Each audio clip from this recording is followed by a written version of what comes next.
नमस्कार मेरे प्यारे साथियों, कैसे हैं आप सब। आशा करता हूँ आप सभी स्वस्थ और प्रसन्न होंगे तथा लगातार सीख रहे होंगे। मैं Prem, assistant professor, PSMPG college, geography department Kannauj, आपका स्वागत करता हूँ अपने YouTube channel @learn geography with Prem में। दोस्तों, मानव भूगोल की जो हम सीरीज चला रहे हैं उसमें हमने 6 यूनिट के अंतर्गत आपसे बात कर ली है। धर्म के बारे में हमने चर्चा कर ली थी और पिछला जो पार्ट था, आपका जो पिछला वीडियो था, उसमें हमने भाषा टॉपिक की शुरुआत की थी, जिसमें हमने देखा था कि भाषा का अर्थ एवं परिभाषा क्या है, भाषा परिवार क्या होता है, भाषा शाखाएं क्या होती हैं, भाषा समूह क्या होता है। तो साथ ही साथ हमने भाषा का वर्गीकरण भी देखा था, जिसमें हमने 7 भागों में बांट करके उसका अध्ययन किया था और विश्व में कुछ फैक्ट हमने भाषा के बारे में देखे थे। ठीक है दोस्तों, इस वीडियो का जो पीडीएफ होगा और जो पिछले वीडियो का पीडीएफ होगा, आपको इस वीडियो के डिस्क्रिप्शन बॉक्स में उसका लिंक दे दिया जाएगा, जहां से डाउनलोड करके आराम से आप पढ़ सकते हैं। तो चलिए अब हम शुरुआत करते हैं आज के टॉपिक की, यानी कि भाषा का जो पार्ट 2 है उसकी बात करते हैं। हमने पिछले वीडियो में विश्व की भाषाओं की बात की थी, भाषा परिवारों की बात की थी। आज हम बात करते हैं आपसे भारत की प्रमुख भाषाओं के बारे में, यानी कि मेजर लैंग्वेजेस ऑफ इंडिया। चलिए शुरू करते हैं आज का लेक्चर। दोस्तों, जो भारत की भाषाएं हैं उनको निम्नलिखित 4 परिवारों में वर्गीकृत किया गया है। ठीक है, तो आपको ये पहली बात याद रखनी है कि भारत की भाषाओं को कितने परिवारों में बांटा गया है। तो 4 परिवारों में। वो कौन कौन से हैं? भारतीय यूरोपीय भाषा परिवार, इसे आर्य परिवार भी कहते हैं। द्रविड़ भाषा परिवार यानी द्रविड़। आष्ट्रिक भाषा परिवार, निषाद जिसे भी कहते हैं। चीन तिब्बती परिवार यानी कि किरात भी जिसे कहते हैं। ठीक है, तो चलिए अब हम एक एक करके इनकी विस्तृत व्याख्या भी कर लेते हैं। सबसे पहले बात करते हैं हम आर्य भाषाओं की, यानी कि भारतीय यूरोपीय भाषा परिवार की बात करते हैं। ठीक है, यह लगभग 3/4 भारतीय आबादी द्वारा बोली जाती है, यानी कि भारत में सबसे ज़्यादा जो बोले जाने वाला भाषा परिवार है वो आर्य परिवार है। 3/4 बोलते हैं। ठीक है, इसे निम्नलिखित 2 शाखाओं में फिर से वर्गीकृत किया गया है। वो कौन से हैं? एक तो डार्डिक आर्य भाषाएं, इसमें कई भाषाएं शामिल हैं जो वर्तमान में कश्मीर में बहुत छोटे पर्वतीय समुदाय के मध्य उपयोग की जाती हैं। ठीक है, तो जो डार्डिक आर्य भाषाएं हैं वो कश्मीर में बोली जाती है, कश्मीर के वो भी बहुत छोटे भाग में। ठीक है, और डार्डिक जो आर्य भाषा है वो केवल ऐसा नहीं कि भारत में ही बोली जाती है, भारत के अतिरिक्त ये पाकिस्तान में, अफ़गानिस्तान में, पाकिस्तान और अफ़गानिस्तान के जो मध्य सीमा पर रहने वाले छोटे समुदायों द्वारा भी बोली जाती है। ठीक है, इसे आगे निम्नलिखित 3 भागों में बांटा गया है। तो ये आपको याद रखना है कि आर्य भाषाओं को 2 शाखाओं में बांटा गया है, जिसमें से एक है डार्डिक आर्य भाषा। डार्डिक आर्य भाषा को फिर से 3 भागों में बांटा गया है, कश्मीरी सहित सिना, शिना, उचित, कोहिस्तानी। दूसरा है खोवर या चतरन या चित्राली। तीसरा है कापुस्तान या इसे नूरिस्तानी भी कहते हैं, बोलियां आती हैं। ठीक है, इसके बाद आर्य भाषाओं के अंतर्गत जो दूसरी शाखा है उसका नाम है इंडो आर्यन भाषा। इसमें कौन कौन सी भाषा शामिल हैं? प्रमुख रूप से हिंदी। ठीक है, तो ये आपको याद रखना है क्योंकि हिंदी भारत में सबसे ज़्यादा बोली जाने वाली भाषा है। तो ये किस परिवार में आती है? आर्य भाषा परिवार में आती है, और आर्य भाषा परिवार की जो शाखा है इंडो आर्यन भाषा, उसके अंतर्गत आती है। हिंदी इसमें शामिल है, बंगाली, पंजाबी, राजस्थानी, गुजराती, सिंधी, कच्छी, मराठी, उड़िया, संस्कृत, असमिया तथा उर्दू भाषाएं इसमें शामिल हैं। ठीक है, विभिन्न भाषा बोलने वाले लोगों के क्षेत्रीय वितरण के आधार पर इन्हें निम्नलिखित समूहों में वर्गीकृत किया जा सकता है। यानी कि अगर हम क्षेत्र के हिसाब से बात करें कि जो भाषाएं हैं, आर्य भाषाएं, उनको अलग अलग किधर कहाँ कहाँ बोला जाता है इंडिया में, तो कुछ समूहों में वर्गीकृत किया जा सकता है। जैसे उत्तरी आर्य भाषा, दोस्तों नाम से ही स्पष्ट है कि उत्तर भारत में ये बोली जाती होगी। इस समूह की भाषाएं मूल रूप से उत्तर भारत के पहाड़ी लोगों द्वारा बोली जाती हैं। ठीक है, उत्तर भारत में पता है आपको कि हिमालय पर्वत एक श्रृंखला ही है पूरी, तो हिमालय पर्वत के जो पहाड़ी भाग हैं वहाँ पर बोली जाती है, और इसमें नेपाली, मध्य पहाड़ी, पश्चिमी पहाड़ी आदि भाषाएं शामिल हैं। इस समूह की भाषाएं उत्तर पश्चिम भारत के लोगों द्वारा बोली जाती हैं, यानी कि यहाँ पे उत्तरी आर्य भाषा थी, यहाँ पे उत्तर पश्चिमी भारत में बोली जाने वाली भाषा है। ठीक है, जिसमें खंड, कच्छी, सिंधी भाषाएं शामिल हैं। इसके बाद है दक्षिणी आर्य भाषाएं, जो कि भारत के दक्षिण वाले भाग में बोली जाती हैं। इस समूह की भाषा दक्षिण भारत के लोगों द्वारा बोली जाती हैं। इसमें मराठी, कोंकणी शामिल है। ठीक है, मराठी महाराष्ट्र में बोली जाती है, कोंकणी आपकी गुजरात में बोली जाती है। ठीक है, या कोंकण तट पे बोली जाती है। इसके बाद है पूर्वी आर्य भाषाएं। देखिए, आर्य भाषाओं को 4 भागों में अभी तक डिवाइड कर चुके हैं हम। उत्तरी आर्य भाषा, उत्तर पश्चिम आर्य भाषा, दक्षिण आर्य भाषा। ठीक है, और अब है पूर्वी आर्य भाषा। इस समूह की भाषाएं पूर्वी भारत के लोगों द्वारा बोली जाती हैं। इसमें बिहारी, उड़िया, बंगाली और असमिया शामिल हैं। इसके बाद 5वां नंबर अगर हम देखें तो पूर्वी मध्य आर्य भाषाएं। इस समूह की भाषाएं अवध, बुंदेलखंड, छत्तीसगढ़ के लोगों द्वारा बोली जाती हैं। इसमें कौन कौन सी भाषाएं हैं तो अवधी, बघेली, छत्तीसगढ़ी प्रमुख रूप से बोली जाती हैं। दोस्तों, जो अवधी है वो बुंदेलखंड में बोली जाती है, या जो अवधी है वो अवध में बोली जाती है, जो बघेली है वो बुंदेलखंड में बोली जाती है, और जो छत्तीसगढ़ी है वो छत्तीसगढ़ में बोली जाती है। इसके बाद है केंद्रीय आर्य भाषाएं, जो कि भारत के मध्य भाग में बोली जाती हैं। केंद्रीय आर्य भाषाएं, इस समूह की भाषाएं भारत के मध्य क्षेत्र के लोगों द्वारा बोली जाती हैं। इसमें हिंदी, पंजाबी, राजस्थानी और अलवारी शामिल हैं। ठीक है, मध्य भारत का मतलब है दोस्तों जैसे मध्य प्रदेश, छत्तीसगढ़, ये सब आ जाते हैं आपके, ये मध्य भारत में आते हैं। इसके बाद दूसरा जो प्रमुख भाषा परिवार है इंडिया में, 4 आपको बताए थे। ठीक है, उसमें दूसरा है आपका द्रविड़। द्रविड़ भाषाएं आर्य भाषाओं से पुरानी हैं। ठीक है, तो ये आपको पहला याद रखना है कि जो द्रविड़ है वो आर्य भाषाओं से पुरानी है, क्योंकि जो आर्य आए थे, आपने अगर नाम सुना होगा तो वैदिक संस्कृति का नाम सुना होगा, तो वैदिक संस्कृति आर्य लोगों द्वारा ही विकसित की गई थी। लेकिन जो इंडिया में पहले से ही द्रविड़ भाषाएं काफ़ी पुरानी चल रही थी, तो इसका मतलब है कि जो द्रविड़ भाषाएं हैं वो आर्य भाषाओं से भी पुरानी हैं। वर्तमान में कई द्रविड़ भाषाएं हैं जो अपने आप में एक सुसंगठित परिवार का निर्माण करती हैं। इसके प्रमुख उपसमूह भी हैं कुछ द्रविड़ परिवार के। उत्तर द्रविड़ भाषाएं, नॉर्थ द्रविडियन लैंग्वेजेस। इसमें मुख्य रूप से तेलुगु, गोंडी बोलियाँ, कुरुत, उरांव, मालेर, मालपहरिया, कुई, कंद, परजी, कोलामी आदि शामिल हैं। इसके बाद है दक्षिण आर्य भाषाएं, यानी कि साउथ द्रविडियन लैंग्वेज। इसमें मुख्य रूप से तमिल, कन्नड़, मलयालम, तुलु, कोटा, कुर्गी, टोडा शामिल हैं। ठीक है दोस्तों, यहाँ पर बता दें आपको कि एक टोडा एक जनजाति भी है जो कि नीलगिरी पर्वत पर पाई जाती है। नीलगिरी पर्वत तमिलनाडु में पाई जाती है। ठीक है, जब हम जनजातियों के बारे में चर्चा करेंगे तो इनकी बात करेंगे हम। ठीक है, इसके बाद दोस्तों तीसरा जो आपका भाषा परिवार है इंडिया में वो है ऑस्ट्रिक भाषाएं। ठीक है, भारत की ऑस्ट्रिक भाषाएं ऑस्ट्रो एशियाटिक उप परिवार का ही एक भाग है। इस भाग को निम्नलिखित 2 समूहों में वर्गीकृत किया जा सकता है। फिर से कौन कौन? मुंडा या कोल भाषाएं, ये ऑस्ट्रिक भाषाओं के समूह का सबसे बड़ा भाग है। इसमें 14 जनजातीय भाषाएं शामिल हैं। ठीक है, यानी कि जनजातियां जो भाषाओं का प्रयोग करती हैं उनमें 14 जनजातीय भाषाएं भी शामिल हैं।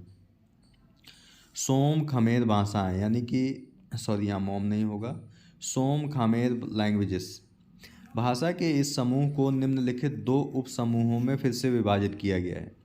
खासी, ये मेघालय के खासी जनजातीय लोगों द्वारा बोली जाती है। दोस्तों आपने नाम सुना होगा जनजातियों का, खासी।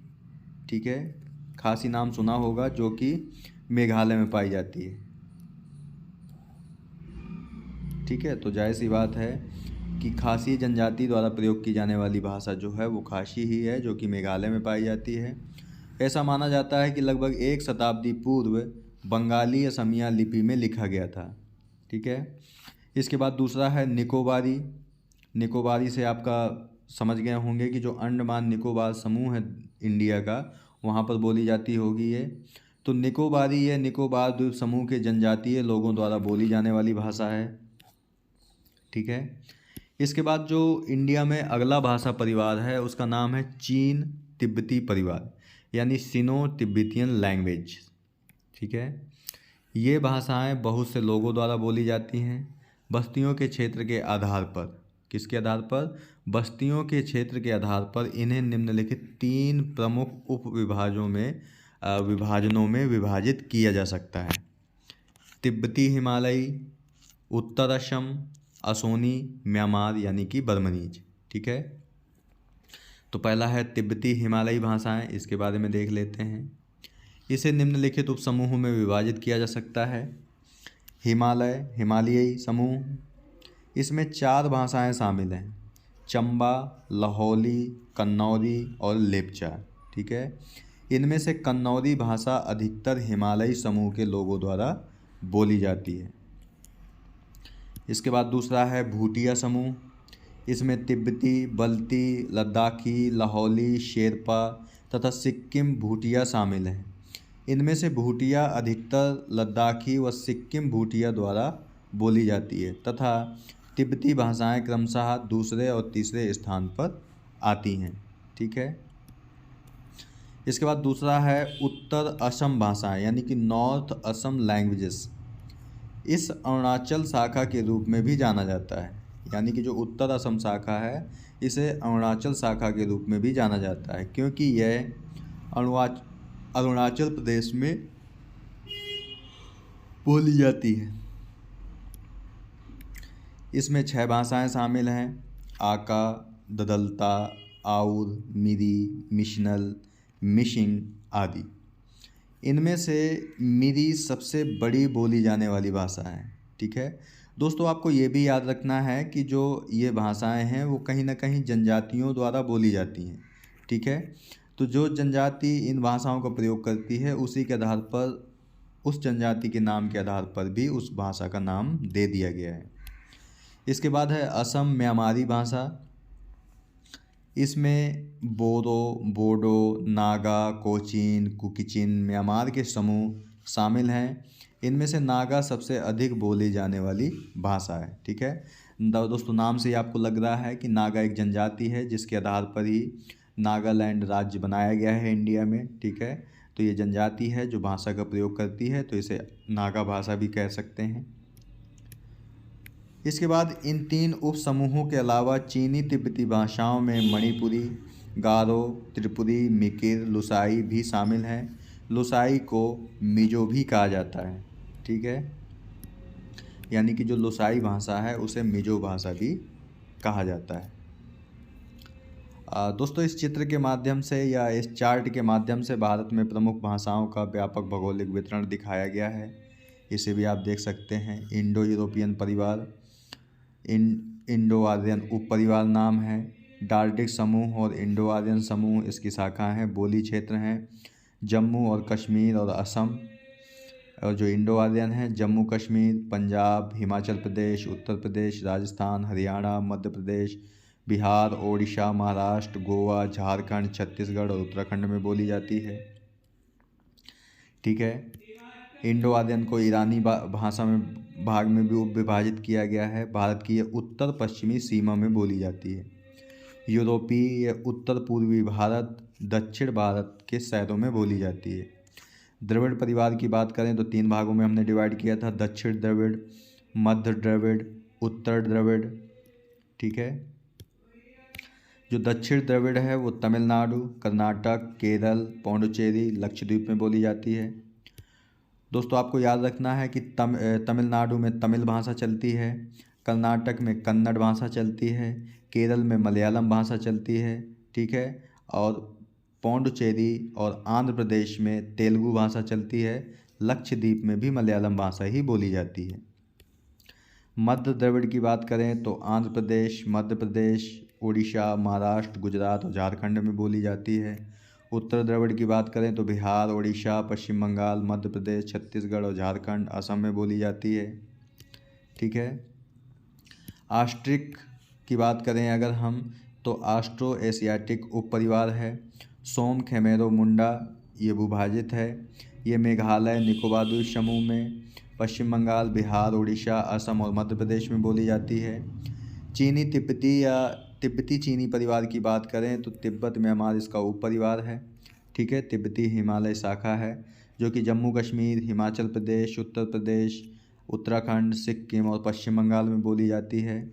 उत्तर असम जो है वो अरुणाचल प्रदेश में बोली जाती है। असम म्यांमार, असम, नागालैंड, मणिपुर, मिजोरम, त्रिपुरा और मेघालय में बोली जाती है। सेमिटो हिमैटिक की बात करें तो ये कर्नाटक, उत्तर प्रदेश और महाराष्ट्र में सबसे ज़्यादा बोली जाती है। ठीक है। अब हम बात करते हैं आपसे कुछ भारत के भाषाई क्षेत्रों के बारे में, तो उसे भी हम देख लेते हैं। Linguistic regions in India. ठीक है, बात कर लेते हैं। आपको दोस्तों पहले भी बताया था हमने कि भारत का जो संविधान है उसके संविधान के 17वें भाग में 8वीं अनुसूची में अनुच्छेद 343 से लेकर के 351 तक भारत में 22 भाषाओं का उल्लेख किया गया है। ठीक है।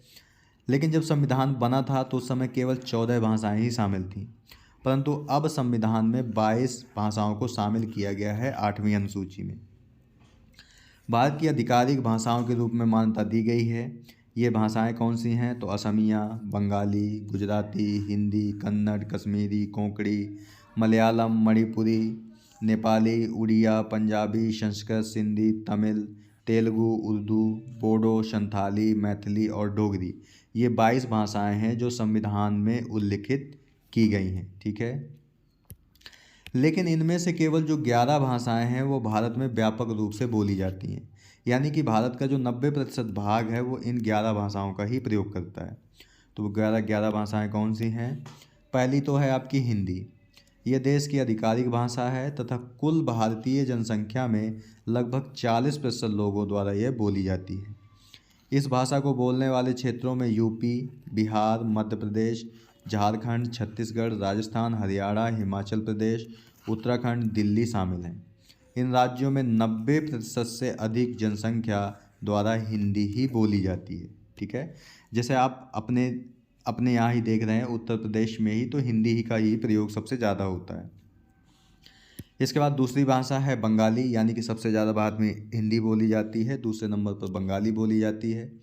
ये भारत की दूसरी सबसे अधिक बोली जाने वाली भाषा है। ठीक है।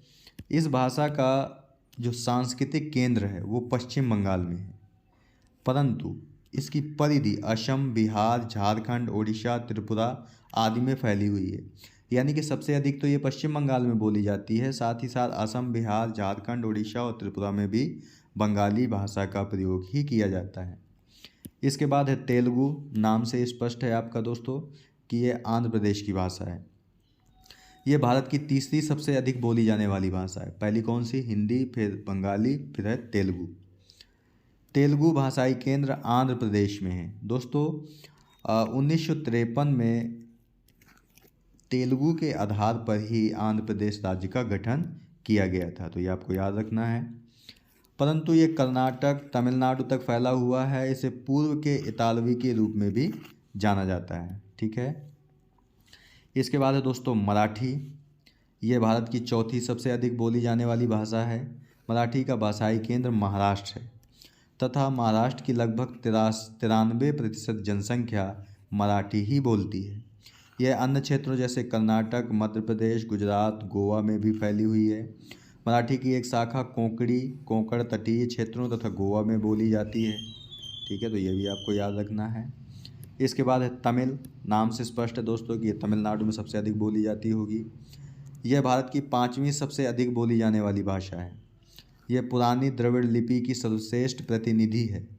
तमिल भाषा का साहित्य बहुत समृद्ध है क्योंकि इसकी उत्पत्ति बहुत प्राचीन है।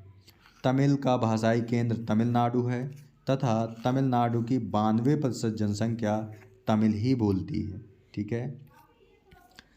यह अन्य क्षेत्रों जैसे कर्नाटक, आंध्र प्रदेश, पौंडुचेरी में भी बोली जाती है।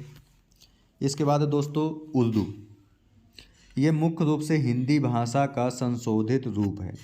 जो उर्दू है वो हिंदी भाषा का ही संशोधित रूप है। लिपि की दृष्टि से ये हिंदी से भिन्न है। उर्दू अरबी फ़ारसी लिपि में लिखी जाती है, यानी कि जो उर्दू है वो अरबी फ़ारसी लिपि में लिखी जाती है, जबकि हिंदी देवनागरी लिपि में लिखी जाती है। तो ये भी आपको याद रखना है कि हिंदी किस लिपि में लिखी जाती है, तो देवनागरी लिपि में। उर्दू की उत्पत्ति भारत में हुई थी, परंतु चूंकि इसका कोई मजबूत क्षेत्रीय आधार नहीं है, इसलिए ये वस्तुतः निराश्रय है।